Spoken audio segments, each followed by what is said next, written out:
안녕하세요. 산부인과 의사 황인아입니다. 오늘은 제가 갱년기가 되면 후회하는 일들에 대한 이야기를 해보려고 하는데요. 요즘 이제 갱년기 진료를 제가 굉장히 많이 보고 있어요. 그러다 보니까 지금 제가 찍는 영상들도 갱년기 관련된 영상들이 많죠. 오시는 환자분들도 갱년기에 대해서 상담을 하거나 그리고 영상을 보고 좀 도움을 받고자 해서 병원을 많이 찾아오세요. 그러다 보니까 점점 더 이제 갱년기에 대한 상담과 이런 경험들이 늘어나고 있는 것 같아요. 그래서 이제 갱년기를 맞이하신 분들과 좀 자세한 상담을 하다 보면요. 내가 진작에 했었어야 됐는데 이게 되지 않아서 나는 너무 후회스럽다. 다시 내가 뭐 5년 전으로 10년 전으로 돌아갈 수 있다면 이거를 좀 하고 싶다 하는 것들이 공통적으로 좀 있었는데요. 거기에 대해서 좀 말씀을 드리려고 해요. 갱년기를 맞이하면요. 굉장히 많은 몸의 변화가 생기죠. 지금은 이제 가을에서 겨울로 넘어가는 환절기가 되다 보니까 많은 분들이 관절의 통증, 근육 통증 이런 것들을 많이 호소를 하세요. 특히 더워지기 시작할 때 있죠. 얼굴이 화끈거리고 땀이 많이 나는 이런 증상으로 많이 병원을 찾아오시거든요. 그런데 날씨가 좀 선선해지기 시작하면 열이 오르거나 땀이 나는 것 같은 그런 증상들은 조금 완화가 되는 반면에 관절 관련해서 통증 관련해서는 좀 더 증상이 늘어나시는 것 같아요. 날이 추워지면서 몸도 뻣뻣하고 기존에 있었던 통증들이 좀 심해지는 경향을 갖거든요. 그래서 그런 증상으로 많이 찾아오시는데요. 특히 이런 증상들을 호소하시는 분들은 운동을 하기 힘들어 하세요. 이런 분들이 이제 공통적으로 후회하는 게 운동을 내가 진작에 시작을 할 걸 하는 거예요.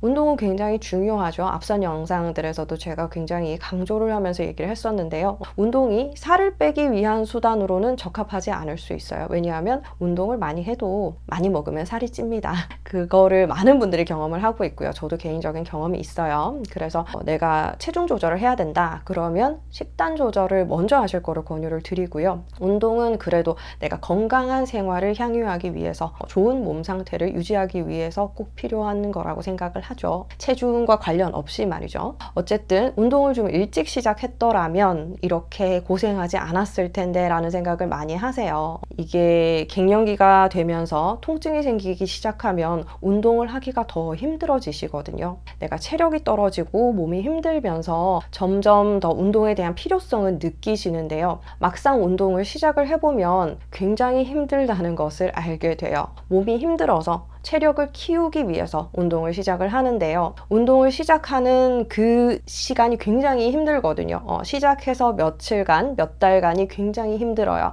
그래서 체력적으로 더 고갈이 되고 내가 일상적인 생활을 하는데도 너무 악영향을 많이 받으니까 이렇게 해서는 안 되겠다. 나는 운동을 못 하겠다 해서 운동을 포기하시는 분들이 많아요. 그래서 이렇게 힘들고 고통스럽지만 그래도 좀 꾸준하게 해나가는 습관이 되셔야 되는데요. 처음에 시작하는 이 구간을 넘기지 못하고 많은 분들이 내 인생의 운동은 이제 아닌 것 같아 라면서 포기를 많이 하시거든요. 운동을 하지 않는 분들이 대부분 운동에 대한 진입장벽이 있어요. 원래 운동을 하시던 분들은 운동을 안 하는 분들에 대해서 굉장히 의아하게 생각을 하죠. 운동을 하면 몸에도 좋고 기분도 상쾌하고 너무 좋은데 왜 다른 사람들은 운동을 안 할까라고 생각을 하시지만요. 운동을 안 하시는 분들은 또 그 나름의 이유가 있어요. 운동을 하기 시작하면 너무 힘든 거예요. 근육통도 생기고 심하면 부상 같은 것도 생길 수도 있고요. 그래서 이런 과정을 겪다 보면 나는 운동이 안 맞는 것 같아. 너무 힘들어서 못하겠어 라는 분들이 틀림없이 계시거든요. 이 기간을 조금 더 이제 서포트를 받으면서 혹은 이제 조금씩 늘려가면서 이렇게 하실 수 있다면 좋은데요. 중간에 통증이 발생을 하거나 문제들이 생기게 되면 운동에 대해서 지레 겁먹고 포기하게 되는 경우들도 생기죠. 어쨌든 운동을 처음 시작한다는 것이 쉽지는 않습니다. 체력이 좋을 때는 시작하실 수 있어요. 10대, 20대 이럴 때는 운동을 시작하시면 아무렇지도 않죠. 그냥 하면 되죠.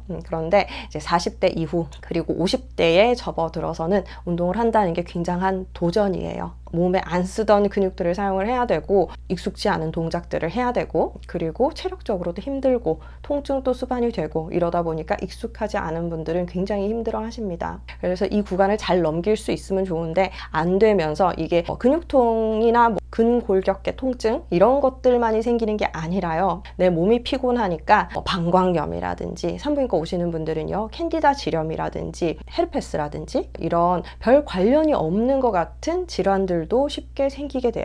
그러니까 전반적으로 몸 컨디션이 안 좋아지는 거죠. 일시적으로는요. 그래서 그 기간을 굉장히 힘들어 하세요. 그래서 이거를 갱년기가 와서 내 몸에 통증이 생기거나 체력이 급격하게 저하되기 전에 했었으면 좋았을 텐데 라는 생각을 많이 하시는 거예요. 한 살이라도 젊을 때 시작할 걸, 이렇게 생각하시는 경우죠. 그래서 일찍 시작하실수록 좋아요. 그렇지만 너무 몸이 힘들 때 너무 무리하게 이어가실 필요는 없어요. 이것도 다른 질병들이 생기게 되는 원인이 될 수도 있거든요. 그래서 내 몸이 너무 힘들다면 체력을 좀 끌어올리기 위해서는 식사도 잘 하셔야 되고 일상적인 몸의 움직임부터 시작을 하시는 게 좋아요. 운동을 하기로 결심을 했다라고 해서 그날부터 5km, 10km를 달리시면 안 되고요. 걷기부터 시작한다든지 가벼운 산책부터 시작을 한다든지 그렇게 하시는 게 좋아요. 저도 운동을 굉장히 많이 하다가 한동안 임신과 육아 때문에 운동을 못했던 적이 있어요. 그리고 나서 다시 시작하려니까 몸이 굉장히 힘들었거든요. 이럴 때는 정말 10분 정도 산책하는 거, 그거로부터 시작을 하는 거예요. 그래서 조금씩 시간을 늘려보고 차를 타고 다니기보다는 대중교통을 좀 이용을 하고 이러면서 체력이 붙기 시작했을 때 저는 이제 본격적인 운동을 시작할 수가 있었어요. 그래서 이런 방법으로 좀 해보시면 좋을 것 같고요. 갱년기가 되었다고 아무것도 못하는 거는 절대로 아니에요. 그렇지만 일찍 시작하셨으면 좋겠다 하는 거고요. 내가 몸이 너무 아프고 힘들다라고 했을 때는 무리해서 밀어붙이기보다는 적당한 진통제 같은 거 복용하시는 것도 좋고요. 그 힘든 증상들, 땀이 너무 많이 나거나 얼굴이 화끈거리면 운동하기 힘드시잖아요. 그러니까 그런 것들을 호르몬제 같은 걸로 좀 조절을 하시고 좀 시작을 하는 것도 괜찮은 방법이에요. 체력이 너무 떨어지는 것 같다라고 한다면 저희는 태반주사라든지 영양주사 같은 것도 일부 도움이 되기 때문에 같이 사용을 하거든요. 그런 것도 괜찮을 수 있어요. 그리고 두 번째로 후회를 많이 하시는 부분은 내 자신에 대해서 너무 신경 쓰지 못했다라는 거예요. 많은 여성분들이 어머니로서, 아내로서의 역할에 충실하려고 노력을 하면서 굉장히 바깥으로 향하는 그런 노력을 하시거든요. 그래서 내 아이를 위해서, 내 남편을 위해서 밥을 차리고 학원을 알아보고 라이딩을 하고 이런 것들을 하시다 보니까 나에 대해서는 너무 모르고 나 혼자만의 취미생활이라든지 나만을 위한 시간을 갖지를 못하는 거예요. 하루 종일 가족을 위해서 신경을 쓰다 보면 자신을 위한 시간들은 굉장히 줄어들게 마련이고요. 물리적인 시간이 있다고 하더라도 그 시간조차 그런 가족과 관련된 생각을 하는데 좀 뺏겨버릴 수가 있어요. 그러다 보니까 나에 대해서 이때까지 잘 몰랐다 하시는 분들이 많고요. 그리고 갱년기가 되면 우울감이 좀 느껴지거든요. 그래서 우울감이라든지 불안감이라든지 이런 것들이 생겼을 때 원인도 모르겠고 굉장히 막막한 그런 느낌이 드세요. 그럴 때 뭔가 이런 리프레시를 위해서 운동을 한다든지 다른 취미생활을 한다든지 그림을 그린다든지 노래를 부른다든지 다양한 것들을 하실 수가 있잖아요. 그런데 그거를 이제 갱년기가 되고 우울감이 생겼을 때 시작하기는 또 쉽지가 않은 거죠. 내가 이전에 가졌던 취미생활을 다시 시작하는 거는 조금만 용기를 내면 할 수 있는 부분인데요. 한 번도 한 적이 없는 일을 새로 시작하는 거는 또 쉽지가 않거든요. 그래서 취미생활 같은 거 좀 하세요. 문화센터 같은 데 가보세요 라고 얘기를 하면 한 번도 가본 적이 없어서 그런 데를 못 가겠다라고 말씀하시는 분들이 굉장히 많아요. 그래서 친구들도 좀 만나고 좀 즐겁게 지내세요 라고 해도 친구들을 만나는 것도 스트레스고 힘든 거예요. 차라리 이제 취미생활을 하는 사람들이면 속속들이 잘 모르잖아요. 그러면서 이제 좀 가볍게 만남을 가질 수가 있는데 친구들끼리는 또 너무 잘 알다 보니까 서로 이제 어느 정도 상처를 주는 부분도 있더라고요. 그래서 비교를 한다든지 그런 것 때문에 좀 피하게 되는 경우들도 생겨서요. 친구도 물론 좋지만 이런 새로이 만나는 사람들 그리고 조금 더 가볍게 지낼 수 있는 사람들이 많이 생기는 것도 정서적으로 굉장히 좋은 것 같아요. 그래서 취미생활 하시는 거, 바깥 활동 하시는 거, 그리고 나에 대해서 내가 뭐를 좋아하는 사람이고 나를 위해서는 뭐를 할 수 있는지 그런 것들에 대해서 좀 고민을 미리 해보시는 것도 좋을 것 같아요. 그래서 이게 점점 나이가 들어갈수록 바깥으로 향하던 그런 포커스를 안으로 가져오셔야 돼요. 다른 사람들과 잘 지내고 가족 관계를 잘 하고 이런 것도 중요하지만 나와 나 자신의 관계가 가장 중요해요. 결국에는 내가 행복해야 좋은 거거든요. 그죠? 그래서 그런 것들을 위해서 좀 미리 준비를 해 놓으시거나 아니면 좀 생각을 해 두시는 것도 좋을 것 같아요. 그리고 세 번째는요. 조금 더 관계를 좀 해볼 걸 하는 거예요. 이거를 굉장히 생각보다 후회하시는 분들이 굉장히 많더라고요. 나는 관계에 대해서 관심이 없었고 혹은 아이를 키우느라 정신이 없었고 남편이 요구해도 뭐 싫고 귀찮고 이렇기만 해서 별로 거기에 대해서 뭐 흥미도 없었다 하시는 분들이 갱년기가 되면서 굉장히 충격적인 상황을 맞이를 하시거든요.